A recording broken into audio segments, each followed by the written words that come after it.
ভাই ওই যে একটা মেয়ের আমার খুব পছন্দ, আপনি বলছিলেন পটাই দিবেন। কোন মায়া জানি? ওই যে মাত্র গেল যে সবুজ কালারের ড্রেস পরা। এই মেয়ে, এই দেশ। কি নাম তোমার? রিদি। দিদি এক কাজ করো তো, ওকে আই লাভ ইউ বল। সরি ভাইয়া, আমি শুধু শুধু কেন ওনাকে আই লাভ ইউ বলবো? রকি তোমাকে আই লাভ ইউ বলতে বলছে, তুমি আই লাভ ইউ বলবা। বলো। I love you. I love you too. আই মে এদিকে এসো, ওকে বলো I love you. I love you. আই মে এদিকে এসো, এদিকে এসো। ওই যাও, ওকে আই লাভ ইউ বলছিলা, বলো। I love you. আই মে এদিকে এসো, ওরে বলো I love you. I love you. Okay বলো। I love you. ওর দিকে ঘুরে ওকে বলো আই লাভ ইউ। আমি আপনাকে ভালোবাসি। I love you. আমার আপনাকে ভালো লাগে। এইসব XYZ মার্কা তোর ছাত্রবাদের বলবানকে ভালোবাসার টাইম নেই আমার। চাচা করে করে চা দাও। I love you. Love you too. কি করবো ভাই?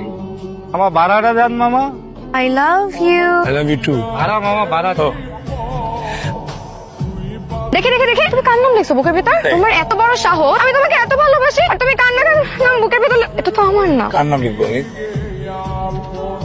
বাসায় আব্বু আমাকে বলে রাখছি পরীক্ষাটা শেষ হোক তোমাকে বাসায় নিয়ে যাবো। অবশ্যই যাবো, কোনো সমস্যা নেই, বাট তো তাড়াহুড়ার কি আছে? তারপরে থাকবে না, তোমাকে আমি অন্য একজনের বাড়িতে ফেলে রাখছি, এটা মনে শান্তি হচ্ছে কোনোভাবে? তোমাকে যতক্ষণ না নিজের বাসায় নিজের মতো করে পাবো কোনো শান্তি পাবো না। আমার ক্যাবটা খুঁজে পাচ্ছি না কত, আমার কি একটা ক্যাব দিবে না? আর রাখ তোর ক্যাব, ইদিরে দেখছোস? আরে এদিকে আমি কেমনে বলবো কোথায়? আরে পুরা ক্যাব আসতে কোথাও খুঁজে পাচ্ছি না, ফোন দিচ্ছি ফোনও বন্ধ। আরে বাদ দে না, আমি ক্যাব কি পাবো না? আমার বল না। আরে বেটা একটা ক্যাব নিয়ে আসো আজ রাত। এই এদিকে এসো। দিদি কই? রিদি কই ভাই? আমাকে তো কিছু বলে যায় না, আমি ঠিক জানি না রিদি কোথায়। আসলে জানো না না ভাই, আমি কিছু জানি না। দিদি কই? শোনো দেখো, আমি ভালো মতো জানি তোমার বেস্ট ফ্রেন্ড, ও তোমার বলে যেখানে যাওয়ার গেছে। ক্লিয়ারলি বলো দিদি, বলো। ভাইয়া, কি কি আসলে কি বলো? রিদি তো গ্রামের বাড়িতে চলে গেছে। আর কি বলো? কি বলতেছো? আর আর গ্রামের বাড়ি চলে গেছে মানে কি? উল্টাপাল্টা কথা বলছো, ঠিক মতো বলো। দিদি কই? দিদি আমাকে বলে গেছে যে যদি আপনি ওর খোঁজ নিতে আসেন তাহলে যেন আমি আপনাকে খোঁজ নিতে মানা করে দিই। পাগল হয়ে গেছো নাকি তুমি? কি বলছি বলো? ও আমাকে মানা করবে কেন? এভাবে গ্রামের বাড়ি কেন চলে যাবে? মিথ্যা তো বলো না, কি বলছো সেটা বলো। ভাইয়া আসলে আপনি যেভাবে আসলে রিদিকে ভালোবাসতেন, রিদি তো আমি যেভাবে রিদিকে ভালোবাসি, রিদি আমাকে একইভাবে ভালোবাসে। উল্টাপাল্টা কথা বলবো না, সত্যি কথা বলো। রিদি কি বলে গেছে? আমি ঠিকই বলছি, রিদি আসলে এই কটা বছর আপনাকে শুধু ইউজ করে। কত বড় সাহস তুমি রিদি নিয়ে উল্টাপাল্টা কথা বলো? সত্যি করে বলো কি হয়েছে? আসলে ভাইয়া হয়েছে কি, ওই ছিলি মামা কড়া করে এক কাপ চা দিন তো। আর বলিস না, জনে জনে ধরে ধরে লাভ ইউ বলাচ্ছে। এখান থেকে আমি কিভাবে মুক্তি পাবো বলতো? কাটা দিয়ে কাটা তুলতে। ও ঠিকানা বলো, ও গ্রামের বাড়ি ঠিকানা বল। রিদি আমাকে আসলে ওর গ্রামের বাড়ির ঠিকানা দিয়ে যায় না। এভাবে তো নিয়ম নেই অ্যাড্রেস দেওয়ার। কিসের নিয়ম নাই? কে বলছে নিয়ম নেই? কে নিয়ম বানাইছে? আমার অ্যাড্রেস লাগবে, আপনি জেনে ম্যানেজ করেন, ম্যানেজ করেন।